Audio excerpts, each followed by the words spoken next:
ও, তুমি কি খাচ্ছ?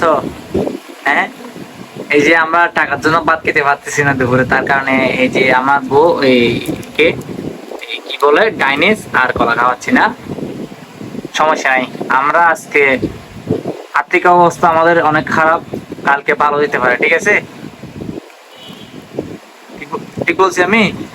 আমরা দুজন কষ্ট করব, যতটুকু হয় ততটুকু আমরা কি চেষ্টা করব, মানে ভালোর দিকে ওঠার জন্য, মানে যে এখন যে সমস্যাটা আমাদের আজ হয়েছে, চেষ্টা করব এটা যাতে মানে দুজন পরিশ্রম করে, হ্যাঁ, ভালো ওঠার চেষ্টা করবো, ঠিক আছে? এগুলা খাও। এই এটা কয় টাকা? এটা এটা মনে হয় 10 টাকা, কলাটা 10 টাকা, মাত্র 20 টাকা দিয়ে দুপুরে একবার চালিয়ে দিচ্ছি। আমি তো কিছু খাই না ধরতে গেলে। আমি কিছু খাইছি? আমি বোঝা যাচ্ছে না। যাই হোক, ভগবান আছে, প্যারা নেই। খাওয়া, হ্যাঁ, খেয়ে পানি খেয়ে যাবো, হ্যাঁ। রাত্রে রাত্রে কি খাবা? রাত্রে কল্লার বন? ভগবান, টাকা কোন দিক থেকে আসতেছে না, এমন দুঃখে আছি।